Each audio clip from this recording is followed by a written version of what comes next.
nobody really gets excited about cancer, but man, do I get excited about solving for it. I'm not going to cure cancer. Nobody at Livestrong is going to cure cancer. We are not interested in that clinical side. We are interested in survivorship. How can I make your everyday just a little bit better than it was yesterday? What can we solve for? But getting up every day to do that can be hard, depending on what the day was prior. Sometimes it is those personal phone calls for people who are reaching out independently and saying, hey, can you solve this for me? Or this is the thing that's happening in my life right now. Can you help? Because you always want to say, yes, I absolutely want to help. And so it's trying to balance the micro with the macro. That can be, for me, a bit of a challenge. I want to help one, but my focus as CEO is helping the 22 million. So how do I balance that?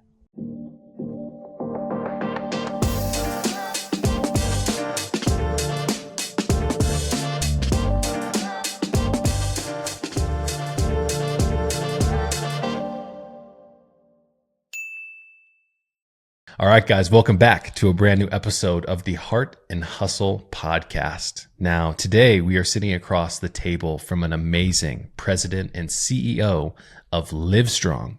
Now, if you know anything about culture, about cancer treatment, about awareness, Livestrong is in the front of your mind. Suzanne, welcome to the show. Thank you so much for having me, Keenan. I'm really excited to be here. I'm really excited for you to be here because I don't often get the chance to sit down across this digital table with a leader who is a part of such a globally recognized brand. Some of the things that we're going to talk about today is leadership. We're going to talk about the impact that we're having in the community. We're going to talk about innovation and so much more. But before we get into that, a long time ago in a galaxy far, far away was the beginning of an iconic film. And you said that simple tagline made you feel something. What was that? So it was Star Wars. It was sitting in the movie theater. I think I was 7 years old, and May the Force be with you resonated in that 1970s movie theater. But for the first time that I can really recall, it was that moment where I realized, wow, this movie that I just saw made me feel something. I got excited. I was hopeful. I was ready to be Luke Skywalker, let's get out the lightsabers. I was ready to go. And I watched it over and over and over again, which required at the time, of course, there was no Netflix or Blockbuster, but required at the time for my parents to haul me to the movie theater, something that probably would not occur today, and drop off their then small child. Say, call us on the payphone when it's over. But that definitely launched that whole idea of what the power of a story, a really good story and a well-told story could have on somebody. The impact was profound for me. Those early stories, the ones that truly make us feel something, can cause us to go down paths in life that lead us to things that we could never experience. Let's talk a little bit about how you sitting in that movie theater one day, you felt something, informed your early career in working in the community and helping people broadcast their ideas. And I think that word broadcast is super perfect there, right? Because my initial hope or dream was that I'm going to move to LA. And I'm going to write movies. I'm going to write films. I want to do that. I want to tell those stories that make people feel something. So somebody else is going to walk into that movie theater and feel something that I wrote, that I had a hand in. And over time that evolves, just like anything. By the time I got out of high school, it was like, I'm going to be Jane Pauley.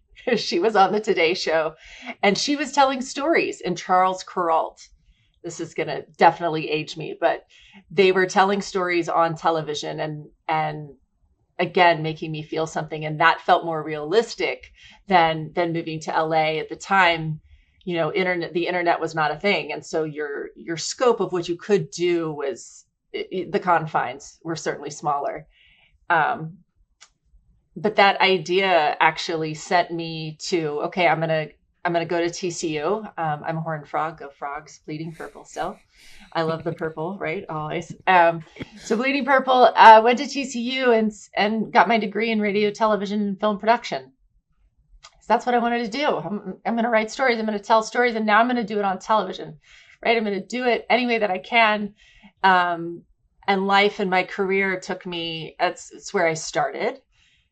Started in broadcast. That was my first job. My first job, I was actually answering the phones. So at a small production house, and that's what I say to everybody. Doesn't matter what the job is. If you can get a job in a business that does what you want to do the job.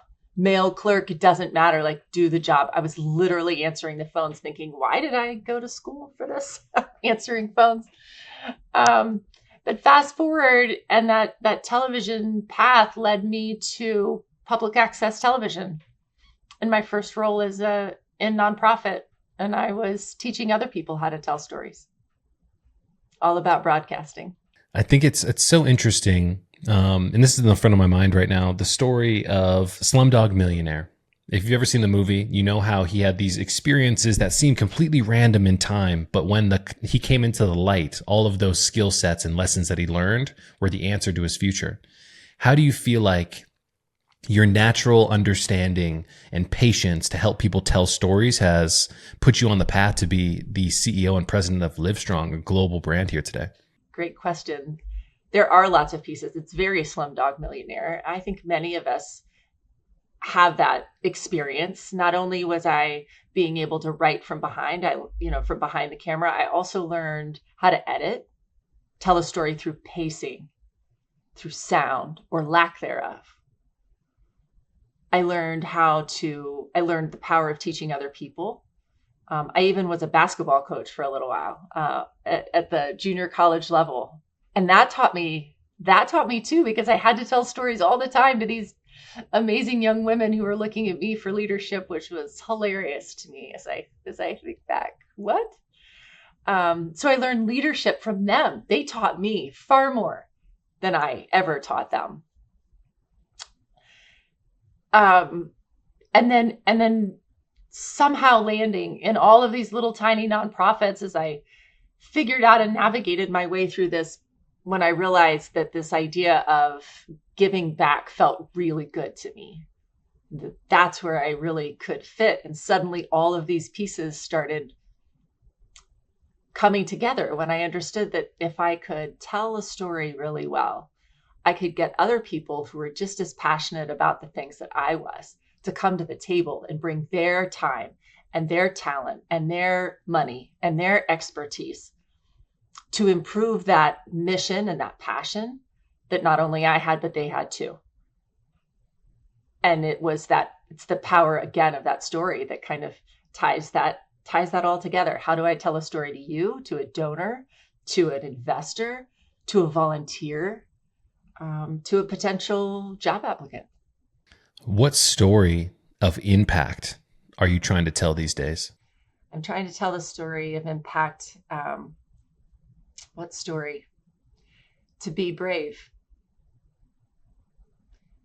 For cancer survivors, you are brave. You are brave because you woke up today. You're brave because you took the pill. You're brave because you walked into that hospital that you didn't want to go to. You heard the doctor. You read the book or the brochure.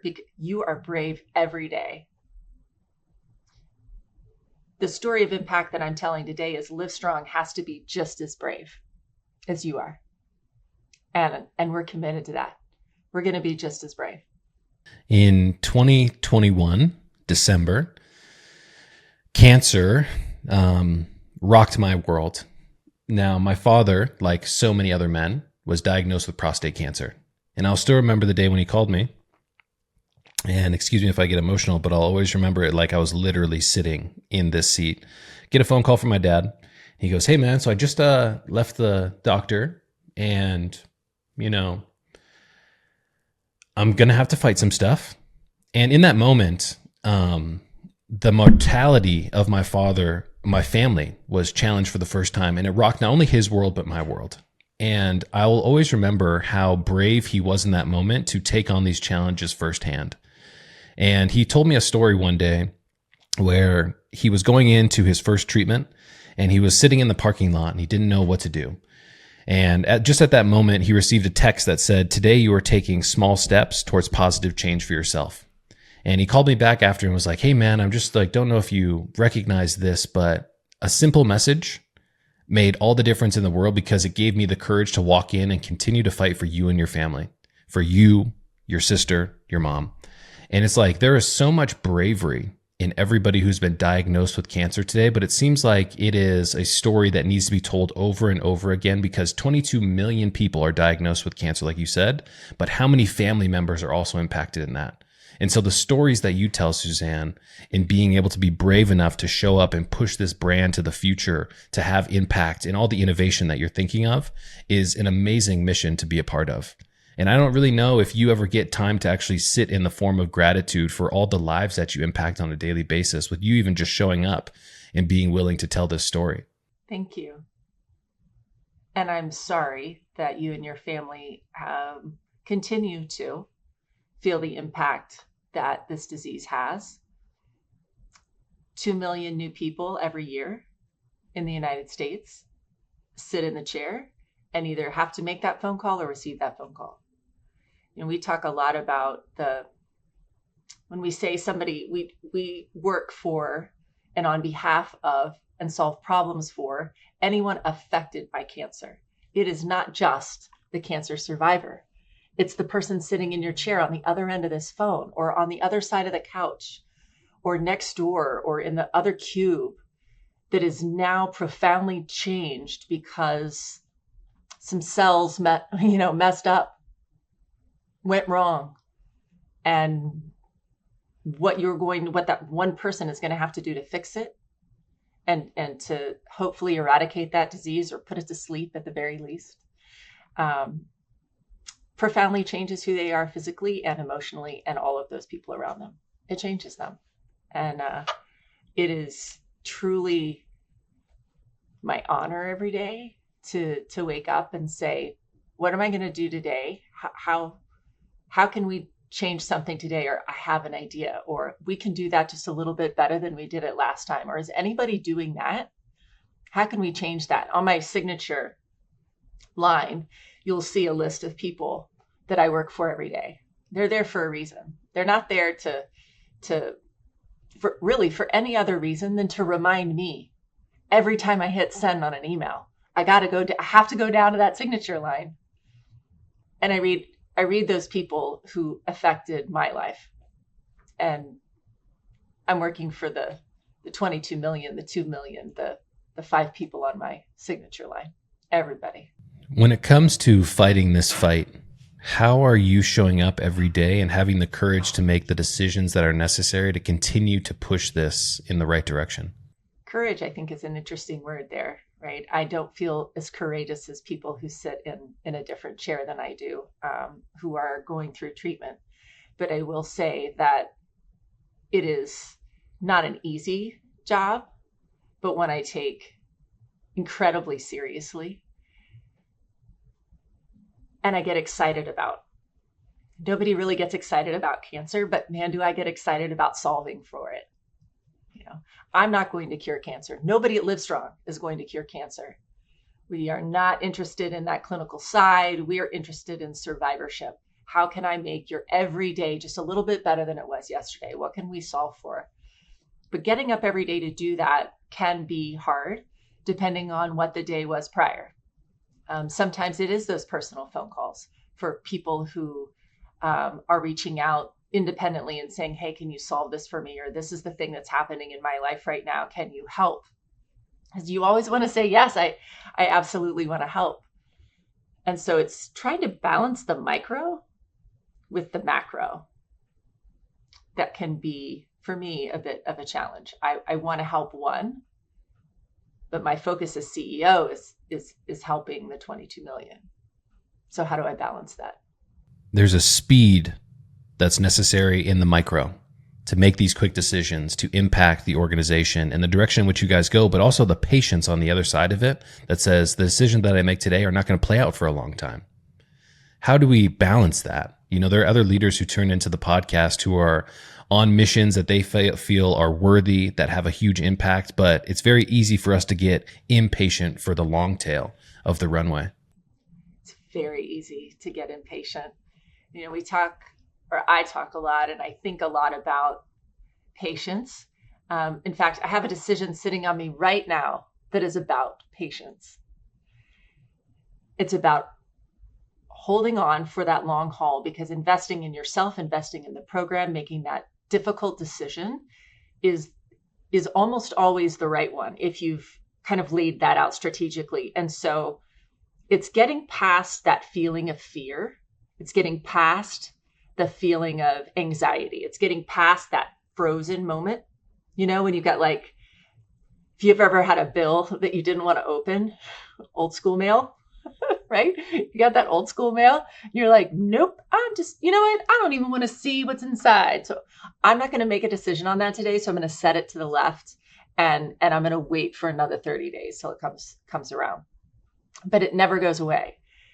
So I think one of my strategies for trying to have patience is to really trying to dilute the decision that I have to make, long-term or short-term, down to facts only. What are the facts only? And can I take the fluff out? Can I take the emotion, the fear, the anxiety, the what if it doesn't work? If I take that out of the equation, is this the right decision or not? And that helps to have patience. I mentioned that I recently interviewed a brain surgeon with a PhD in neuroscience, and I asked him, what is the most important skill set that a human being can develop? And he said, emotional regulation. Because if you cannot control your emotions, the static of that warps all the other type of decisions that we make. How do you think about that skill of honing that emotional regulation as you've gotten, more seasoned in your career? It's so important. It's so important.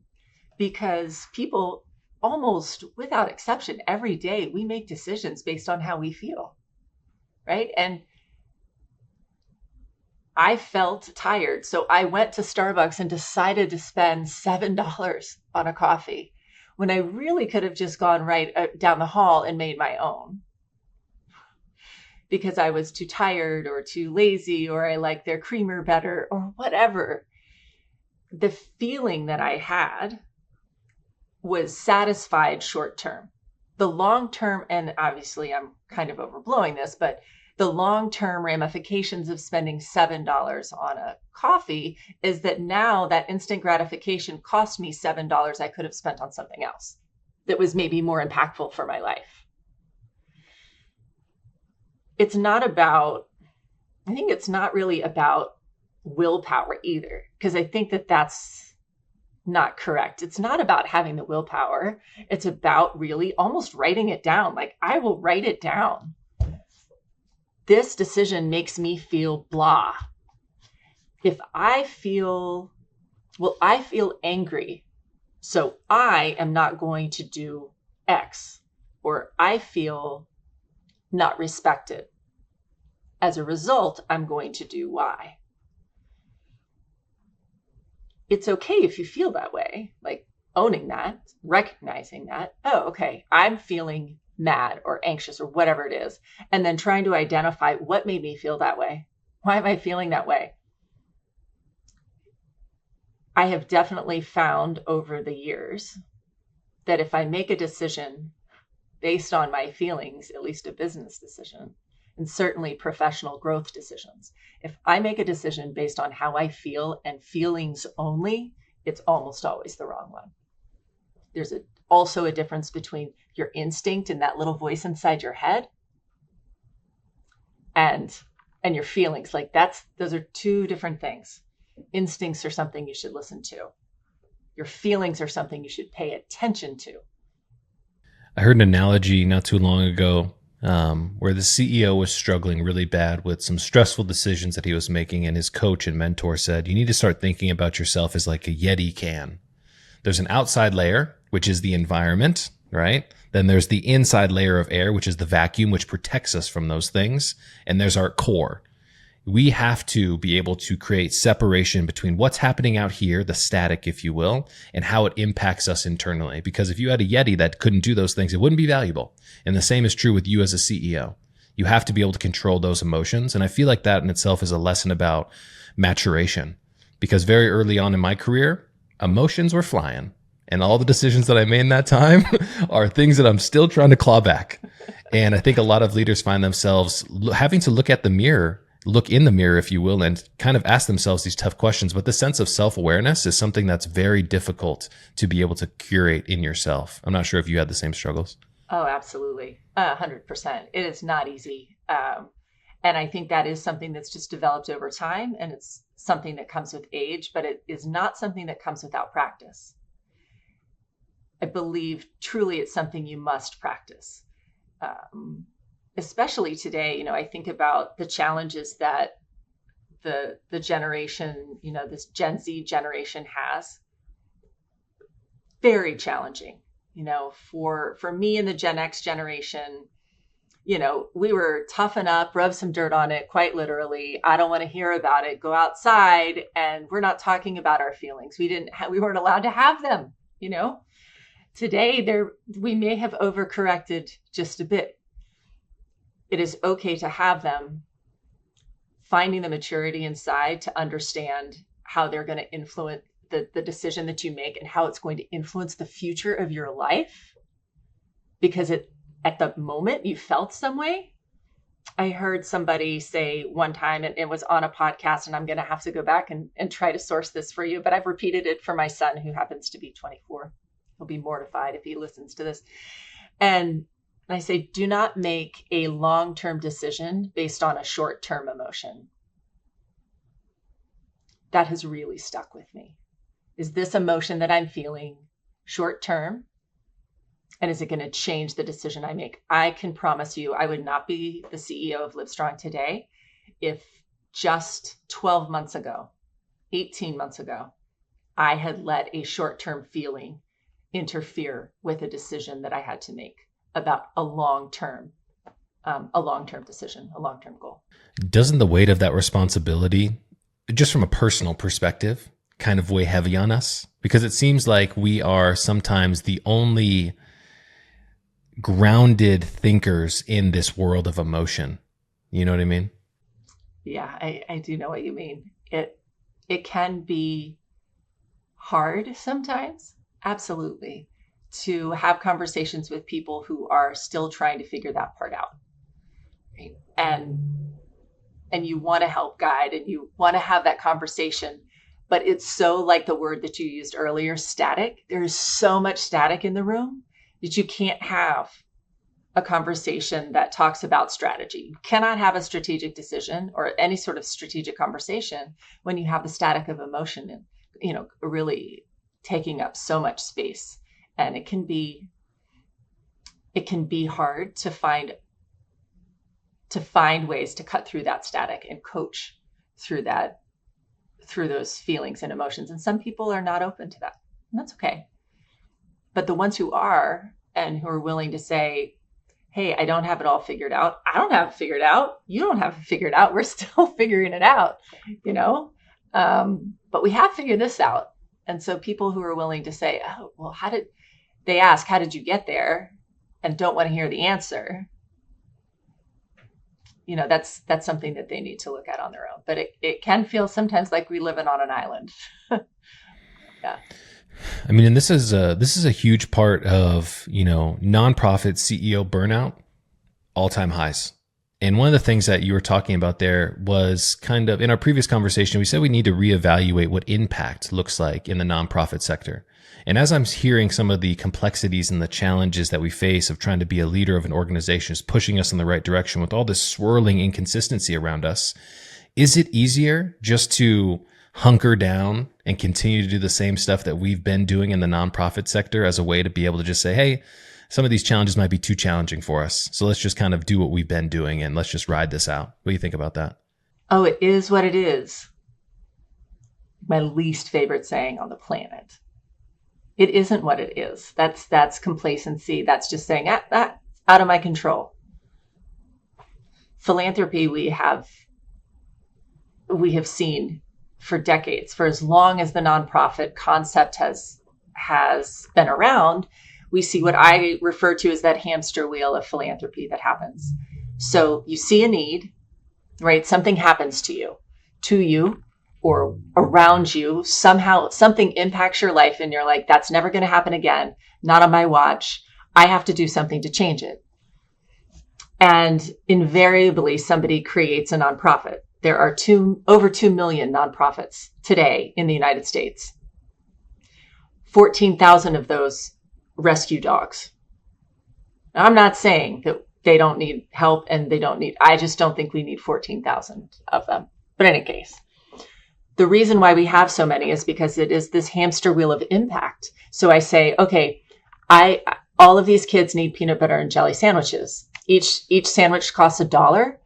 And so every day I need to feed 10 kids. So that means I need $10 a day. When does that stop? Once you start feeding those kids, when does the need stop? There are two things I think there that we get wrong in the nonprofit community. One is to say, well, everybody knows that these kids need a peanut butter and jelly sandwich. Like, who's not going to give to that? Everybody should give to that. Well, not everybody is passionate about giving peanut butter and jelly sandwiches to kids. Some people are a lot more interested in saving the blue warbler, in North Carolina or whatever, right? That it's not their jam. It's not their thing. It's not the thing that they are passionate about. So nobody owes you. Nobody should be, unless they're really passionate about that peanut butter and jelly sandwich. Second, you're going to keep going to your donors and your corporate partners, and you're going to say, well, I need another $10. I need another $10. They never get off that flywheel. In fact, the flywheel just increases in size because either one, the sandwich gets more expensive, or two, you decide you want to feed 20 kids and not 10. The last piece of this impact that I think that we're thinking about wrong, and I learned at my time with CASA, what if you stop? Let's say you've been delivering peanut butter and jelly sandwiches to the same 10 kids for a year. And then one day you're just tired. And you just can't do it anymore. And the donations have dried up. And, man, it was great. It was a great while it lasted. And this meant so much to me. What are those 10 kids going to do for peanut butter and jelly sandwiches? You have just created a system and an ecosystem meaning to do good. But if you can't deliver on that good consistently now, Dependency. You've created another crisis without meaning to. Mm-hmm.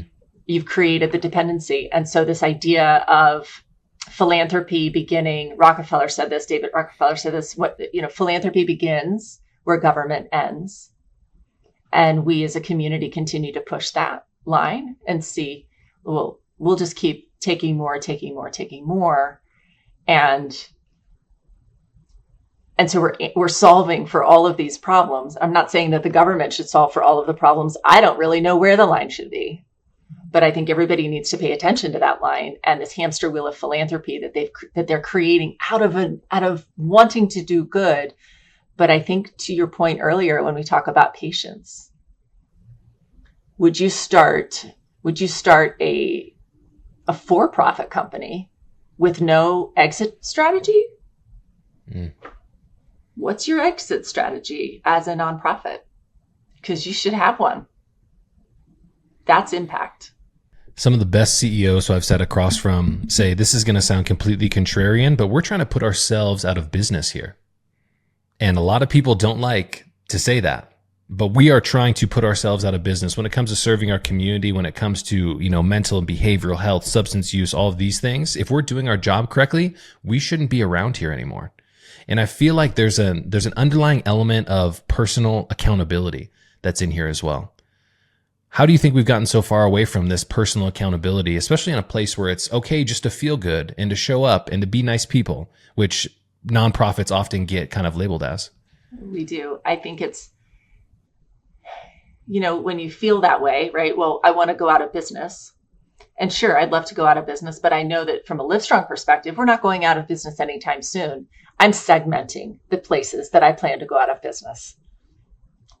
Until they cure cancer, and even for 20 years, 30 years, 40 years after that, we're still going to be here because people will still be living with the effects of treatment, right? The side effects of having the disease. But I'm going to conquer the segments. So I can't fix the whole thing. Like, do I want people to, if I was in suicide prevention, of course, I don't want anybody to ever kill themselves again. I don't know that that's a realistic I don't know that that's realistic. I can't control those things.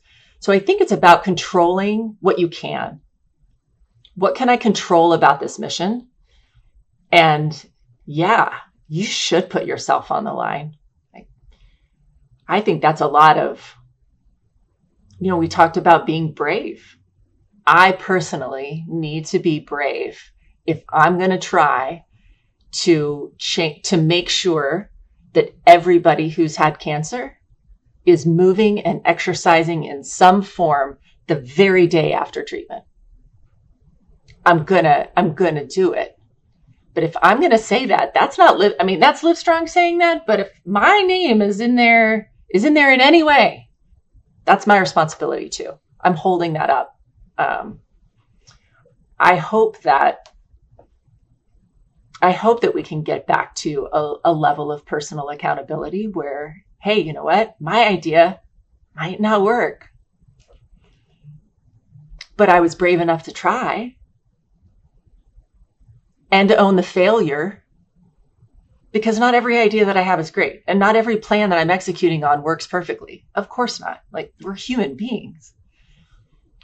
So one, from a donor perspective and from a supporter perspective, I would ask people to lower your expectation just a little bit, because perfection will never be achieved. Not by the donor, not by me, but man, we're doing the best that we can. And so if you see brave leadership, if you see people who are like, you know what, I'm ready to gamble on that, because what if it works? That's another one of my favorites is, what if it works? Well, yeah, but it might not. But what if it does? What if it does? Then I can go to sleep, tonight, knowing that the impact that patient decision I had, that I got to make a year ago, is going to change lives for the foreseeable future. That's incredible impact, and something that would allow me to sleep well at night. But it's that personal accountability that, yes, we have to have, and I would hope others begin to have grace, a little bit of grace, for the very difficult role of saying, I'm going to commit my life to helping other people with some handcuffs on that the rest of the business world does not have. And I'm going to do the best I can navigating an unknown world. I think about that bravery in two lenses. The first lens is what everybody is quick to adapt because it's easy, which is, what if we fail, right? But the other side, and the courage that it takes, the bravery to take the leap into a space where it is unknown, is also incredibly freeing. I feel like from a human perspective, we're very good at articulating this future of this possibility of something, which is natural for our lizard brain to do. It comes up with all the possibilities and why we will fail. But the other side of that is, if you have true belief in what if it actually works out, the possibilities are endless. And that is a narrative that I can get behind, because we never know what the possibility looks like. Absolutely. 100% love that. And you're right. I mean, that is what drives me to say, personally, I think this is going to work. I think it's going to work. And the more people I socialize the idea with, the more feedback I get. That's the other pieces, I think, that I've learned over time, becoming more mature as a leader, is saying, bring me the experts. I am not the expert. I need to hear all of the feedback, right? I want to hear all of the feedback, good, bad, ugly, positive. Like, I want to hear it all, so I can take it into account and say, oh, you know what? Maybe I need to just jig a little bit this way, or jag a little bit this way, or, oh my gosh, I didn't realize that. Like, that's the power of bringing people together who are smarter than you that are subject area experts, because I think that moves the odds in your favor for success. But to be able to say, this could work. Like, what if this works? Planning for success too. I think that's something we don't always do. Is the expectation is it's not going to work. And that shouldn't be the expectation. The expectation, it should be, it's going to totally work. Like, totally work. I hear some optimism in your soul. You know, I want to run a framework past you. So part of my personal brand that I've tried to put out into the world is always being positive and optimistic. But in a world of negativity and insecurity, people have reached out to me and said, Keenan, you know what? You need to chill out because you're toxically positive. And so what I did, other than laughing in my soul to those people, is I started messing around with a framework called practical optimism. Practical optimism is understanding the landscape, the challenges that we face, but still choosing to have the power to make the choice to be on the optimistic side, the positive side for the outcome that could become. What do you think about that practical optimism framework? Absolutely. I love the practical optimism. I think it's taking that in maybe like bite-sized pieces. Again, like kind of what I was saying earlier. For example, Livestrong fertility. Every state we are hoping and working towards every state passing a state law that mandates insurance companies, including Medicaid, must cover fertility preservation for people who are diagnosed with cancer. I'm not saying regular people. I'm not saying just people affected by cancer, right? Who have that diagnosis.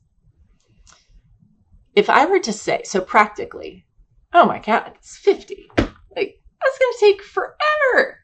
Plus, we've got 18 and not all of them are perfect. And like New York doesn't cover Medicaid. And I mean, you know, this is a lot of work for like, I don't know, are we helping anybody at all? It's really easy, I think, to run down that path that gets you right into I'm not going to be optimistic. This is too hard. It's too hard. Overwhelmed, too much. But being practically optimistic is saying there's a bill right now that has just been written in the state of New York that's in the assembly that changes that to Medicaid, that expands that coverage to Medicaid. And since we've got 7 million people living on Medicaid in the state of New York, that's going to have a profound effect on those people, right? 15% of the people who apply for fertility coverage from Livestrong are in the state of New York are on Medicaid now. 5 years ago, before the bill was passed, it was less than 1%. Being practically optimistic is saying, hey, okay, we can really change this with this little thing. Like, it doesn't have to be so global, right? You can bite size that positive energy and watch the wins. Collect your nose, right? You collect your nose so that you get the win. And eventually you can collect enough no's that you are going to win. There is going to be a yes. It is going to happen. The bill's going to pass. The drug's going to be approved. The therapy will, whatever that is. Eventually it's going to be a yes. I don't know how you go on if you can't believe that. You know, the pessimist is right all the time, except wrong 100% of the time. You know, and it's like, I would rather be on the side of the fence that is optimistic, is positive, is encouraging for the future, where people are going to smile and have benefits that we can't even understand, because that's the world that I choose to live in. That's the grounding in that positive or that practical optimism. There's another element of what I've been trying to really focus on, even since our last conversation together. I was really charged up by how enthusiastic you were for the mission and all the things you've been able to accomplish in the lives that you've impacted. I've been really trying to focus on one question is, what would be my biggest regret when this was all over? And what I've really been trying to do over the last couple of days, maybe a week, is ground myself in enjoying the process. When we're fighting such a huge fight like Livestrong is, it's easy to get overwhelmed with the examples of what's not working. But when we look back on our days, Suzanne, we're going to think about how much did I enjoy my time doing what I did along the way. How often do you get to slow down and enjoy the ride of what you do every day with all the stress that you're under often? I'm having a really great time. I'm having a lot of fun. And it's hard to have fun when you say, what do I do for a living? I type the word cancer so much that I just type the letter C and it autofills. Like that's the number of times I'm typing that in a single day. But I am absolutely energized when I get off the phone with people. Right before we were talking today, I was on the phone with a young woman who is an AYA, adolescent young adult. She's young adult. She's finishing her cancer treatment. She just came back from a conference where there were other women just like her. And she was like, this was our first out loud conversation, our very first one. We've had a couple of emails, but first out loud. And she said, oh my gosh, your ears must have been burning because all we did at this conference for an hour and a half was talk about Livestrong and Livestrong at the Y and Livestrong and fertility and how much impact it had on my life. And now you're telling me about these new things and I'm even more excited than I was before. That's great. Like that's what gets me really excited. And I certainly personally feed off of other people. I'm looking for people, not that I don't want to surround myself with people who ground me in reality. Like, I don't always have to have the magic carpet ride people with me, like they don't always have to be like that. But man, when you realize that you are a part of something that's so much bigger, that's pretty cool. But your position is unique because you're also the architect of where you guys are going. And this is something I got really excited about in our last conversation. I'm not sure how much you can share, so I'll let you kind of drive this part of the conversation. But underneath the tutelage of our CEO, Miss Stone, where are we going? What's the vision you're casting? I really took where we've been to help inform where we're going. Really understanding who is Livestrong, like who are we? Who were we in the very beginning and how does that compare to where we are today? And of course you're going to grow and evolve, but who we were in the very beginning and the thing that really got people together was this, you too. Hey, oh my gosh, you also? And shared stories, connection and grit and saying, okay, I got you. I did this. You can do this too. This wristband connection, right? Where if you saw somebody wearing the yellow wristband, if you see somebody wearing the yellow wristband, you don't have to worry about how you're going to start that conversation. There's already a commonality that you have. Livestrong in the very beginning created this word survivorship. We created the whole field of survivorship, patient navigation, which is something that every single oncology office now has to have, did not exist 27 years ago, didn't exist. And so the things that we were able to do then, what I look back and see is it's innovation, it's bravery. It's saying, that should be there. Why isn't it there? And not accepting it is what it is as the answer. So today and moving forward, what you'll see from Livestrong is the attempt to always be right on the front edge, to understand what's getting ready to happen. What do we see in those trends? What are we seeing as challenges? And what is not being solved for? And let's go and solve for it now. So they're marketplaces. There's this great animated film called Robots. I think 3 people saw it, but my son loved it. I watched it over and over again. So as you do with kids. But it's really about entrepreneurial spirit, which is probably why it didn't go great, but for kids. But I loved it, and one of the robots says, "See a need, fill a need," And that's what we've been doing since the very beginning. We've seen a need and we filled that need. So today, what you're going to see from Livestrong, and for the next at least 5 years, what you're going to see is the creation of marketplaces where they do not exist. So for example, fitness is a great one. We created Livestrong at the Y, 12-week program in partnership with YUSA. So people can go to the Y right after treatment and they can start to get their physical strength back. It's a 12-week program. Wildly successful. Here's the problem. COVID destroyed the Y in many ways, wiped out that program in a lot of places. But even without that withstanding, you have people who don't live near a Y. You have people who don't want to go to the Y. You have people who aren't interested in going to a gym because they're self-conscious, because they can't drive there, whatever, all of the reasons. Removing the barrier to exercise became the thing that I'm looking at. Okay, well, why can't a personal trainer just do that? Well, because there's like 1 or 2 really tiny certification programs out there, but there's really nothing. All right. So we need to, how many trainers would we really need? So we did some math.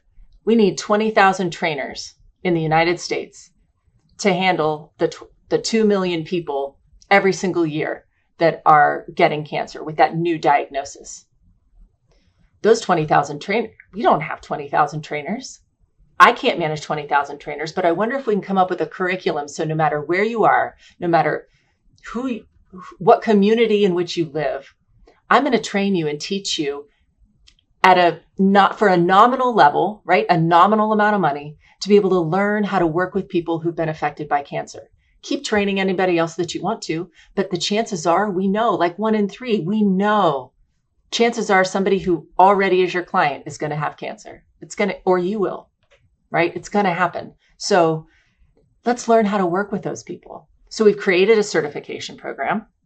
We're going to certify as many trainers as we can. And then the 85,000 people a month that come to our website looking for resource support, we get to say, hey, do you live in 78704? Here are the 5 trainers who live there. They can help you out. We're going to play matchmaker. I want to create that marketplace that does not exist. What I hope for most is to go out of business. I want to create a competitive marketplace where there are 4 other certification programs for cancer patients out there. And they're saying that they're better than ours. Bring it. Let's go. When a marketplace is created, that's better for everybody, right? Let's bring that on. And when we have competing businesses in our marketplace, we get to go out of business there. We get to say we solved that problem. We no longer have to be in the business of personal training certification to make sure that cancer survivors have what they need to get well, to get healthy, to stay healthy. And we can move to the next thing. So what you'll see from Livestrong is the creation of marketplaces that don't exist but should. I want to create competitive landscapes where the person that benefits is the one that's affected by cancer. Next is nutrition. Mental health is after that. On down the line. See a need, fill a need. It's so amazing to be able to sit across a leader who has so much at stake on the table. And yet you attack these problems with a curiosity, a creativity, an entrepreneurial spirit, which makes the difference. You know, if we continue to do the same things that we've always done, expecting a different result, that is literally the definition of insanity. And a fresh perspective, an optimistic outlook, and a tenacity to get things done to impact way more than 22 million people is a road that you are very much on your way down already. And so it's just amazing to be able to kind of sit across this digital table, because everybody who's tuning in and listening today has been impacted in so many different ways. And we've been able to get an understanding of the amazing leader behind the global brand of Livestrong and the yellow wristband. And it's just been such a pleasure to be able to kind of spend this time with you, Suzanne. It's really been absolutely amazing. I really appreciate it. Thanks, Keenan. It's been really fun. And, I love what I do. I think most people can tell that I do. And there's a line that I love from a philosopher, Greek philosopher, whose name I would probably totally butcher if I tried to say it, Christianopoulos or something. But he says, a society grows great when old men plant trees whose shade they know they shall never sit in. And I am committed to planting those trees, as many as I possibly can here at Livestrong. And that's what we're going to do. And I challenge everybody to do that. And we can do it. We just have to be brave enough. As we put a close on our episode today, one of our traditions is our previous guests ask our current guest a question. And the question came from a CEO out of an amazing organization down in Florida whose community services, mental behavioral health, detox, foster homes, all that type of stuff. And her question was, in a world in the future where there's a new president of the United States, now what? Doesn't make a difference to me. Doesn't make a difference. Still have 2 million people who are going to get diagnosed with cancer. I still have work to do. It does not impact my mission, and it does not impact how I go about that mission. Whether it's the person that I vote for or not is a feeling, and it is not relevant really to the work that I'm doing today. Miss Suzanne Stone, that has been an episode of the Hart Hustle podcast. Thank you so much for tuning in, everybody. That's a wrap.